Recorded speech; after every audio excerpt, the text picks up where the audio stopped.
దుబాయ్‌లో టాక్స్ ఉండదు. పన్ను మినహాయింపులుంటాయి. వ్యక్తిగత పన్ను మినహాయింపులుంటాయి. వ్యాపారంలో గూడా ఉంటాయా మినహాయింపులు? ఏంటి ఈ పన్నుల వ్యవహారానికి సంబంధించి దుబాయ్‌లో ఎలాంటి అవకాశాలు? Dubai means UAE, total UAE అంతా ఒకటే చట్టం గదా! అవునండి. ఇప్పుడు అన్ని ఎమిరేట్స్‌లో ఒకటే 7 చట్టం. ఎమిరేట్స్‌కి ఒకే చట్టము. ఒకటే చట్టం. అది కార్పొరేట్ టాక్స్ అనేది వాళ్ళు 2024 జనవరి 1న ఇంట్రొడ్యూస్ చేశారు. ఇంతకుముందు ఆ కార్పొరేట్ టాక్స్ కూడా లేదు. ఓకే. ఇది కాకుండా వ్యాట్, వాల్యూ యాడెడ్ టాక్స్ ఉంది. అది 5%. దీంతో పాటు ఇప్పుడు కార్పొరేట్ టాక్స్ ఏంటంటే ఏదైనా కంపెనీ 3,50,000 దిర్హాంలు పైన ఉన్న ప్రాఫిట్‌కి మాత్రమే వాళ్ళు only on profit. Only on profit 9% corporate tax వాళ్ళు చెల్లించాల్సిన అవసరం ఉంటుందండి. ఓకే. అది కూడా అంత ఆన్లైన్ సిస్టమే అక్కడ. హ్మ్. మీకు ఎలాంటి నాలెడ్జ్ లేకపోయినా హ్మ్. స్టాట్యుటరీ ఎక్స్పర్ట్స్ కానీ, ఆడిటింగ్ ఎక్స్పర్ట్స్ కానీ వీళ్ళు ఎవరు సహకారం లేకుండా కూడా మీరు సొంతంగా కూడా మీ ట్యాక్సెస్ సులభంగా పే చేసుకునే అవకాశం ఉంది. ఓకే. చాలా ఫ్రెండ్లీ నేషన్ అండి. అంటే చాలా మంది తెలియదు యాక్చువల్‌గా. ఒక పర్సెప్షన్ బిల్డ్ అయి ఉంది. అంటే యూఏఈలో మనం బిజినెస్ చేయలేము అనేసి. హ్మ్. హ్మ్. సో, ఆ అపోహ, కన్సర్న్ తొలగించడానికి కోసమే మీ నెట్వర్కింగ్ ఈవెంట్ చేస్తున్నాము. మేము ఎంతోమంది అక్కడ వ్యాపారం చేస్తున్నటువంటి మన తెలుగు వాళ్ళతో కలిసాము, మాట్లాడాము. వాళ్ళు ఒక వ్యాపారం స్టార్ట్ చేసి ఈరోజు ఎన్నో వ్యాపారాల్లో వాళ్ళు విస్తరించారు. ఒకే సెగ్మెంట్‌లో కాకుండా వాళ్ళు స్టార్టింగ్‌లో ఒక వ్యాపారం చేసి అందులో సక్సెస్ సాధించి దాని ఎక్స్‌పీరియన్స్‌ని యూజ్ చేసుకొని ఎన్నో వ్యాపారాల్లో వాళ్ళు స్థిరపడి ఉన్నారు.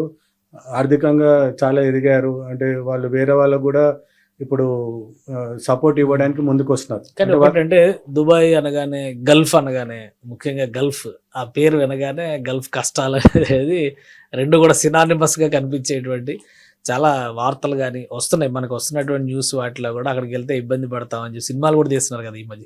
ఇలాంటి భ్రమలు ఉన్నాయి. అవి భ్రమలేనంటారా? లేదా నిజాలా అందులో? అంటే ఇవన్నీ వాస్తవాలు కాదండి. యాక్చువల్లీ ఏదో కొంచెం ఉండొచ్చు, కొన్ని సమస్యలు ఉండొచ్చు. అది ప్రతి దేశంలో ఉంటాయి సమస్యలు.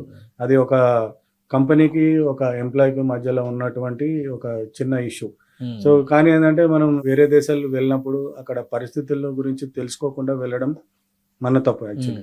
సో, ఈవెన్ ఉద్యోగ అవకాశాల కోసం వెళ్ళే వాళ్ళు కూడా వాళ్ళు ప్రాపర్ వీసా మీద వెళ్ళి ప్రాపర్ కంపెనీలో వెళ్ళారనుకోండి ఎలాంటి ఇబ్బందులు ఉండవు. వాళ్ళు ఏదో డెస్పరేట్‌గా సరే అంటే మిగతావి గల్ఫ్ అనగానే సౌదీ అరేబియా, కువైట్ ఇట్లాంటివన్నీ కూడా వస్తాయి. అంటే వాటన్నిటితో పోల్చి చూసినప్పుడు యూఏఈ భిన్నంగా ఉంటుందా? అంతకంటే సురక్షితమైందని చెప్పొచ్చా మనం? 100% సురక్షితంగా ఉంటుందండి. ఇది మీకు అమెరికాతో కానివ్వండి, కెనడా, యూకే ఏ కంట్రీతో అయినా మీరు పోల్చుకోవచ్చు.